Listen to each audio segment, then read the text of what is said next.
300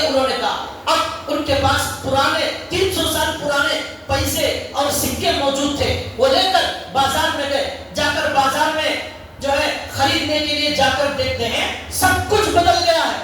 دیکھتے ہیں کہ کچھ بھی اپنی جگہ موجود نہیں ہے. ارے یہاں بریانی کی ہوٹل تھی, کہاں چلی گئی؟ ارے یہاں اڈلیوں کی ہوٹل نظر آ رہی تھی, وہ بھی غائب ہو گئی ہے. یہاں اور کپڑوں کا دکان تھا ہمارے زمانے میں, اب وہ بھی نہیں. 300 سال کے بعد کیا باقی رہے گا؟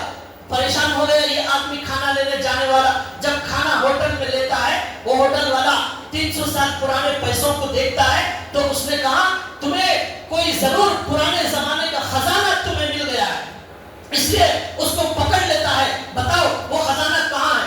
اس نے کہا کوئی خزانہ ہمارے پاس موجود نہیں. پھر آزو بازو دکان والے سب آ گئے اور آ کر ان سے پوچھ تاچھ کرنے لگے, زبردستی کرنے لگے. پھر بادشاہ کے پاس لے کر گئے تو اب جو بادشاہ اب موجود تھا 300 سال کے بعد, وہ صحیح عیسائی مذہب پر قائم رہنے والا تھا.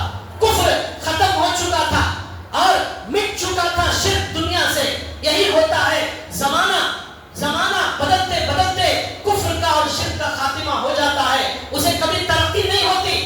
وہ شرک دنیا میں مٹنے کے لیے آیا ہے, ایمان دنیا میں باقی رہنے کے لیے آیا ہے. اللہ نے کہا ایسا مضبوط ایمان پیدا کرو جس طرح اللہ نے غار والوں کی حفاظت کی ویسے میں تمہاری حفاظت کروں گا. دیکھو قرآن پڑھتے جاؤ, پوری تاریخ گواہ ہے. سارے کفر اور شرک والے جو دنیا میں ایمان کو مٹانے آئے تھے وہ سب مٹ گئے, لیکن ایمان باقی تھا. اللہ نے کہا اب وہ بادشاہ کے پاس لے گئے. بادشاہ جو ہے ان کو معلوم کیا, انہوں نے کہا کہ ہمارے ساتھ تو ایسا واقعہ پیش آیا. پورے علاقے میں مشہور تھا کہ کچھ نوجوان غائب ہو گئے, کچھ نوجوان غائب ہو گئے. اب بادشاہ کو معلوم ہوا شاید یہ وہی نوجوان.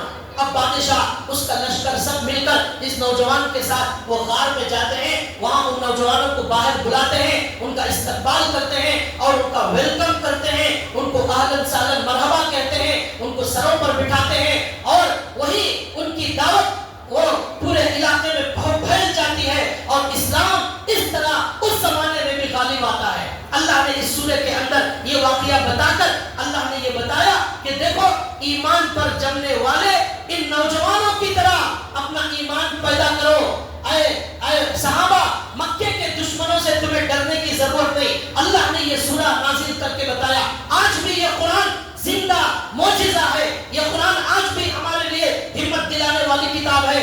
یہ نہیں اور زیادہ خطرناک فتنے آ جائیں, آپ دجال کا بھی مقابلہ اس قرآن کے ذریعے کر سکتے ہیں. کرنا کیا ہے؟ اپنے ایمانوں کو مضبوط کرنا ہے. اللہ ہمیں ہمارے ایمانوں کو مضبوط کرنے کی توفیق عطا فرمائے. آخر میں اعلان کیا جا رہا ہے کہ ہمارے ملک کے اندر جو حکومت ہے انہوں نے ہماری جو مسلمانوں کی پراپرٹی ہے جن کو وقف کہا جاتا ہے, جن کو مسلمان اللہ کے لیے وقف کرتے ہیں, مسجدوں کو, مدارس کو, غریبوں کے لیے پراپرٹیاں وقف کرتے ہیں, یہ سلسلہ زمانے سے چلا آ رہا ہے. ہندوستان میں بہت ساری مساجد, مدارس اور بہت سارے غریبوں کے لیے خدمت کے لیے جو پراپرٹیاں وقف کی گئی ہیں ان پر اب حکومت کی جو ہے غلط نگاہ اور بری نگاہ پڑ رہی ہے اور حکومت اسے قبضہ کرنا چاہتی ہے. اور صحیح بات یہ ہے کہ ہمارے اپنے لوگوں نے اس کا غلط استعمال کیا.